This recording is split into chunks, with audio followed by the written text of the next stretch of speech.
جب ہم ہر محفل میں جب کوئی محفل میں حضرت ابراہیم خلیل اللہ کا ذکر کرتے ہیں تو ہمیں ایسا ہی لگتا ہے جیسے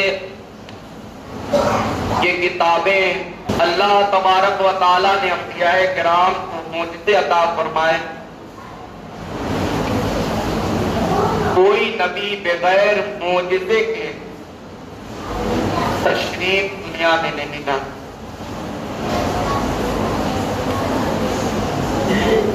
حضرت ابراہیم علیہ السلام کو اللہ تبارک و تعالیٰ نے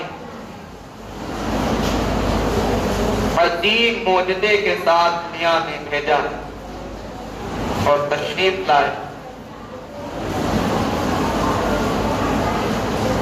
میں نے جس آیت کریمہ کی تلاوت کرنے کا شرف حاصل کیا اس میں اللہ تبارک و تعالیٰ ارشاد فرماتا ہے وَإِذِ ابْتَلَىٰ إِبْرَاهِيمَ رَبُّهُ بِكَلِمَاتٍ فَأَتَمَّهُنَّ. اور جب ابراہیم علیہ السلام کو ان کے رب نے چند باتوں سے آزمایا تو انہوں نے اسے پورا فرمایا. آج ہمارے اور آپ کے بیچ اگر کوئی ایسی آزمائش آ جاتی ہے، کوئی ایسی کٹھنائی آ جاتی ہے تو ہم اس کٹھنائی سے گھبرا جاتے ہیں، الجھ جاتے ہیں، پریشان ہو جاتے ہیں. مگر اللہ پاک کے نزدیک سب سے مقرب بندہ، سب سے پسندیدہ بندہ وہ ہے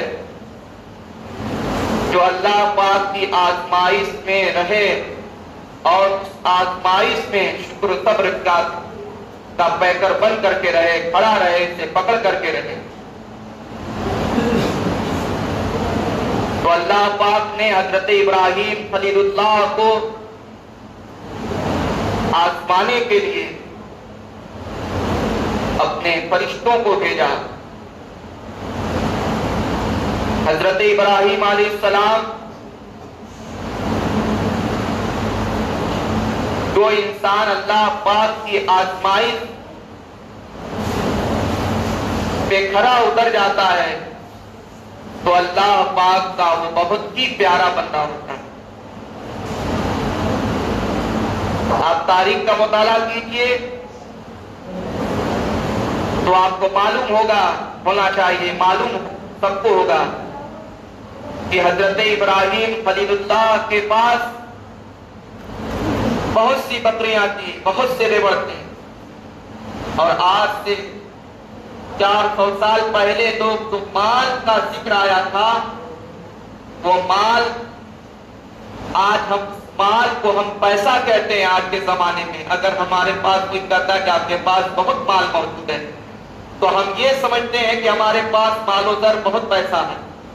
مگر حضرات کرام نہیں، مال زمانے اس چیز کو کہتے تھے جس کے پاس زیادہ تر بکریاں رہتی تھی، اونٹ رہتے تھے، جانور رہتے تھے، اس کو مال کہا جاتا. تو اللہ پاک اپنے فرشتوں کو بھیجتا ہے اور حضرت ابراہیم علیہ السلام کا امتحان لینے کے لیے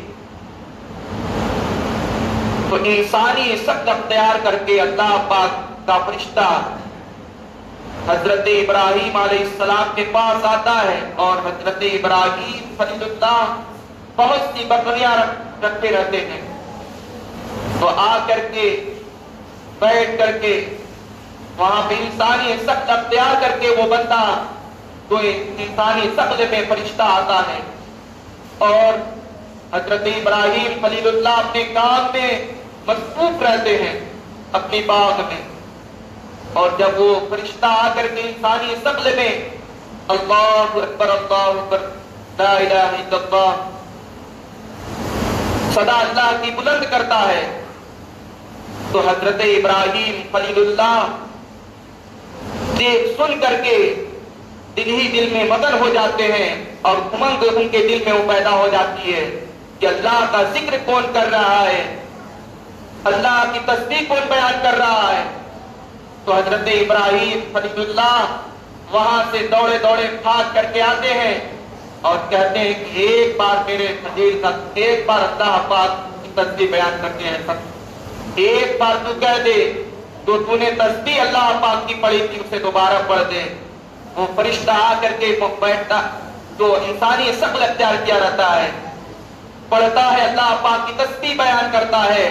हजरत इब्राहिम खलीलुल्लाह और उससे फरियाद करते हैं दोबारा कह दो, मगर उसके बाद कहता है कि नहीं नहीं, मैं ऐसे नहीं कहूंगा, ये तुम्हारे पास, आपके पास जितनी बकरियां मौजूद हैं, जितने रेवड़ बकरियों के हैं, अगर आप मुझे अगर दे दें तो मैं अल्लाह पाक की तस्बीह बयान करूंगा, अल्लाह पाक का जिक्र करूंगा। उसके बाद हजरत इब्राहिम खलीलुल्लाह उस बकरियों का रेवड़ उस फरिश्ते इंसान की शक्ल में जो आकर के बैठा रहता है उसे दे देते हैं और तस्बीह बयान करता है वो फरिश्ता अल्लाह की। और उसके बाद तस्बीह बयान करता है, फिर उसके बाद कुछ ही मिनट के बाद वो रुक जाता है। तो हजरत इब्राहिम खलीलुल्लाह कहते हैं क्यों रुक गए? उसके बाद कहता कि आपका वक्त खत्म हो चुका है, आपका टाइम खत्म हो चुका है, आपने जितनी बकरियां दी थी मैंने उतनी तस्बीह गिन लिया है, अब आप मुझे और कुछ दे दें तो मैं और भी अल्लाह का जिक्र करूं। हजरत इब्राहिम खलीलुल्लाह ने उन्हें फिर कुछ और दिया। उसके बाद तस्बीह बयान करते हैं और हजरत इब्राहिम मचल रहे हैं, रो रहे हैं अल्लाह का जिक्र सुन सुन करके, और उनके दिल में उमंग पैदा हो रहा है। और उसके बाद फिर वो फरिश्ता इंसान की शक्ल अख्तियार किए हुए जो रहता है चुप हो जाता है और कहता है कि अब मैं नहीं बयान करूंगा। उसके बाद हजरत इब्राहिम खलीलुल्लाह उस शख्स से कहते हैं कि तुम्हें कोई चरवाहा भी तो चाहिए, इन बकरियों की देखभाल करने वाला भी तो चाहिए, तुम्हें कोई रखवाला भी चाहिए, तू मुझे रख ले और अपने साथ रख ले, मैं इन बकरियों की देखभाल करूंगा, इन बकरियों का ख्याल करूंगा। और उसके बाद कहते हैं कि मुझे रख लो तुम अपने पास और ये जिक्र सुनाओ। कितना कहते हैं हजरत इब्राहिम खलीलुल्लाह, वो फरिश्ता रो पड़ता है, उसकी आंखों से आंसू आ जाते हैं। और उसके बाद कहता है कि अल्लाह पाक ने मुझे भेजा है, अल्लाह पाक ने भेजा है कि जा इब्राहिम के पास, देख वो मेरा महबूब बंदा है। अल्लाह पाक खुद भेजता है कि देख वो इतने उसके पास मालो सर होने के बावजूद भी वो मुझे भूल बैठा तो नहीं है। इससे हमें सबक सीखना चाहिए कि हमारे ऊपर अल्लाह पाक हमें जब मार देता है, जब हमें गरीबी देता है, हमें गुर्बत देता है, तो हमें उस गुर्बत में हमें आजमाता है, और जब हमें माल देता है तो उसमें भी आजमाता है। इसलिए आजमाता है कि उस वक्त जब हमें हमारे पास माल आ जाए तो हम अल्लाह पाक का जिक्र करते हैं कि नहीं करते हैं, अल्लाह पाक की तस्बीह बयान करते हैं कि नहीं करते हैं, अल्लाह पाक की हमदो सना करते हैं कि नहीं करते हैं। मगर आज हमारा हाल क्या है? आज हमारे मुआशरे का हाल क्या है कि हमारे पास थोड़ा सा माल आ जाए, हमारे पास हमारे घर बन जाए, हमारी बिल्डिंगें तैयार हो जाए, तो हम अपने रिश्तेदारों को भूल बैठते हैं, अपने खानदानों को भूल बैठते हैं, अपने अहदो अकारी को भूल बैठते हैं।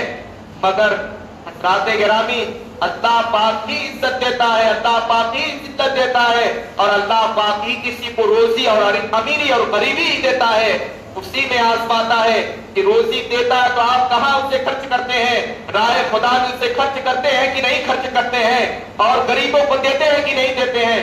मगर हमारा हाल बहुत बुरा हाल है, हमारे पास माल आ जाते हैं, हम बहुत बड़े तुर्रम खा बन जाते हैं। हम अरे मियाँ बहुत से दारा सिकंदर आए, कब्र में चले गए, और उनके कब्र पर फातिहा पढ़ने के लिए भी कोई मौजूद नहीं रहता है।